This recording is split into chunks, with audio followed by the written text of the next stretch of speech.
Bali, hello ulit Magandang araw. Ngayon naman may tanggap tayong Predator o Alien Tech model MMA 250.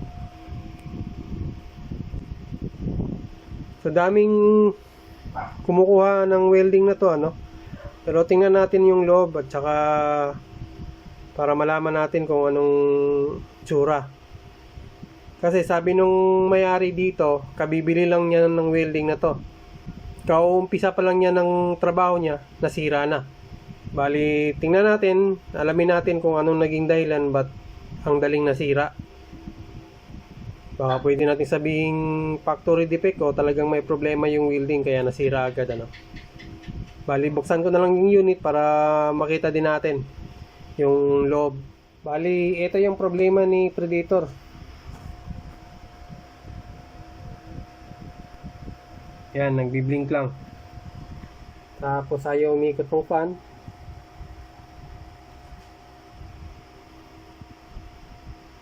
Tsaka ito yung loob niya, ni MMA 200. Bali, dalawang output diode, tigi-isang dalawang IGBT, tigi-isa, napaka-compact. Tapos ito yung PWM control board, ito yung power supply module natin.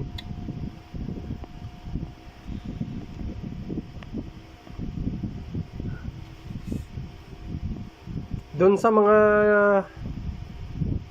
customer na nagbabalak na bumili ng mga welding, kung gusto nyo talagang medyo matibay, doon kayo bumili kay kay Powerhouse MMA Mini 200, Lotus 200, Dydin 200, Apollo 115, kay Sigweld, yun talagang matibay yun, kay Power Wheel. Pero dito wala. Tapos 250 pa nakalagay niyan.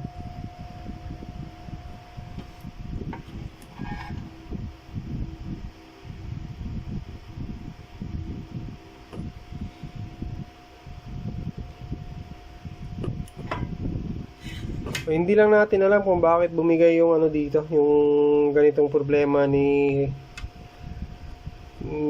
Predator, pero ayusin natin to.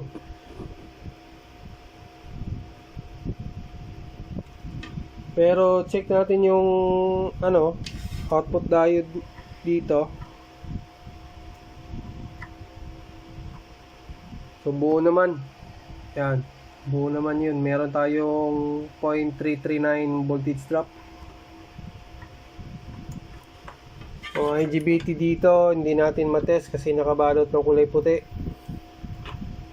Mamaya na natin malaman pag tinanggal natin yung board sa chassis. Tsaka dun,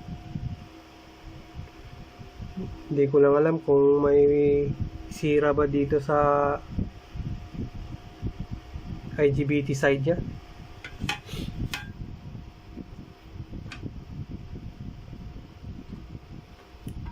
Bali, alam nyo na siguro kung sinong vlogger ang nag-i-endorso nito.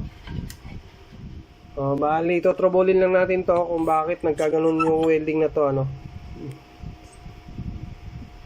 hindi masyadong satisfied si customer kasi nga hindi pa natatapos yung project niya. Nagsisimula pa lang siya, bumigay na yung welding na to. Kaya yun yung hanapin natin at saka yung pinakita kong problema ng welding na to. Yun yung hanapin nating trouble dito. Para naman natin kahit papano magamit naman ni customer yung welding na to. Pero sa nagbabalak ng welding, kayo nang bahala sa sarili nyo kung bibili kayo dito o hindi. Basta ito yung kabuuan niya. Bali, troublin ko lang muna yan. Saka ako na ipapakita kung anong pinalitan ko. Bali, testing natin yung PWM ni Predator bali, ito yung board. Tinanggal natin yung PWM, pati yung switching transformer.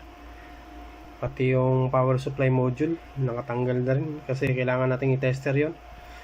Tsaka una dito, oscilloscope na gamitin natin para malaman natin kung yung pagbiblink lang ng problema ni Predator baka ang cause no ni itong dalawa lang o isa sa kanila, para malaman natin kung kung may sira yung dalawang IC MOSFET na to, is check natin yung oscilloscope para diretsuhan na. So, hanap lang ako ng clip ng oscilloscope, kakabit ko lang to. Yan. Tapos saan ba dito? So dito. Yan. Okay, yan, punta tayo dun sa scope. So on natin. Ayan, gumana. So, frequency is 45 kilohertz. Yan. Peak to peak niya is 17 o 18 volts. Parating paalala, huwag nyo lang masyadong patagalin kasi nga umiinit yung dalawa na to. Tapos doon tayo sa kabila. Hanapin natin.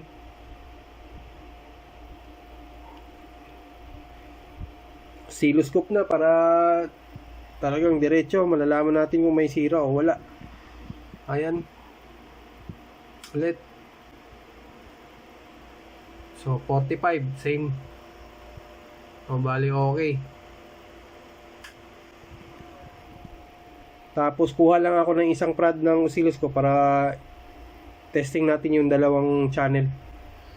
Yung dalawang signal ng PWM. So push ko lang muna yung video. Bali yan, nakakabit na yung dalawang oscilloscope prod natin. Tapos testing tayo doon. Tingnan natin yung dalawang channel. Ayan. Bali yung tama lang natin yung volts per division ng dalawa. 10 volts per division, yung sa taas 10 volts per division din. Oh, okay, pantay. Bali yung lapping nilang dalawa is yung ito at saka dito parehas, tapos yung dito at saka yung dito parehas din. Pero may iba namang design na dito parehas din at saka yung sa baba parehas din. Parang position ata.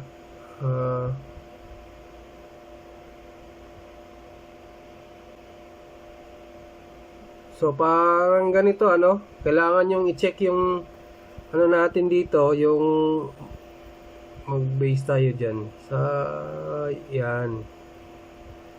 Tapos yung baba base natin dito sa dyan.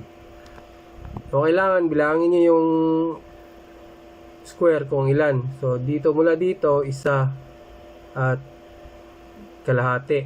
Tapos dito rin sa taas isa at kalahati din. So parehas lang. Tapos frequency nila is 45.21 kHz. So okay na yan. Walang problema yung natin dito, yung PWM module. Malamang yung naging problema nun, malamang nandito. So kailangan din natin tong i-check gamit yung oscilloscope para diretsahan na.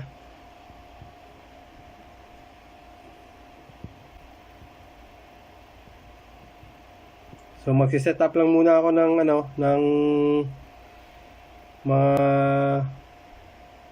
connection dito bago natin i-test.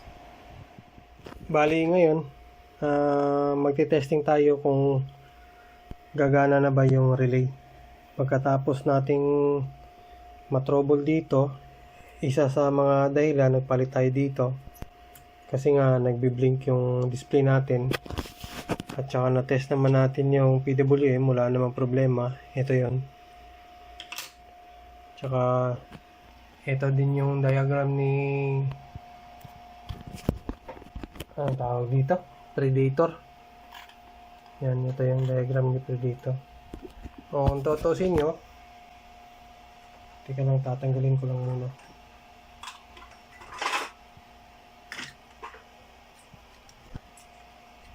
Bali, pakita ko lang. Bali, ganyan. Ay, so ayan yung itsura.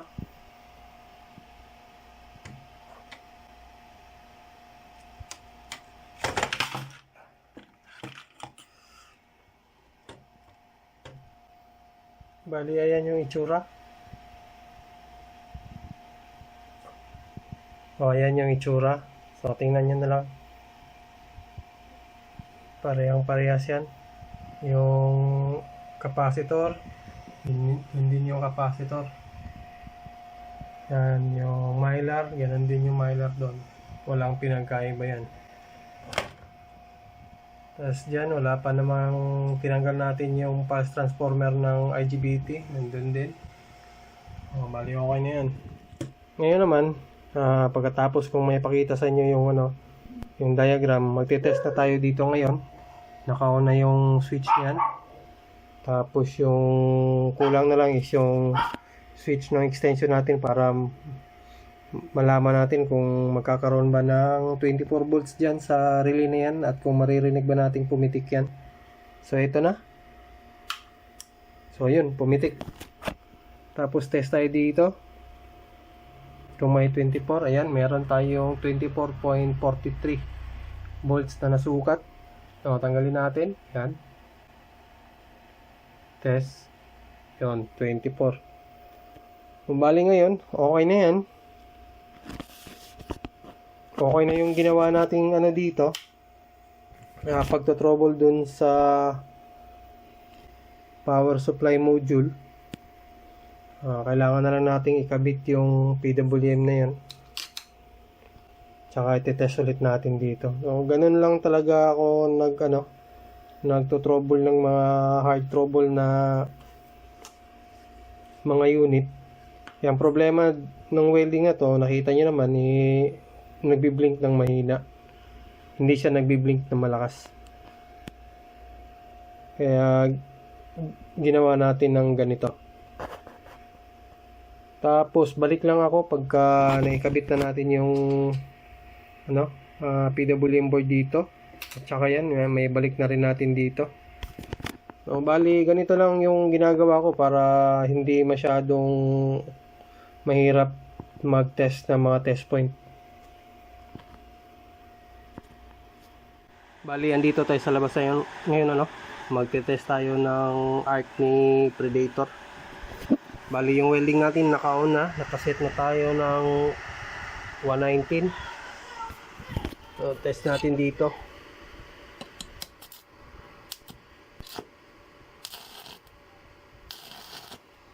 Naka-control naman todo natin 250. Sobrang lakas ito. Kaya nasisira yung welding na to. O, control naman natin. Okay naman. Yung 70.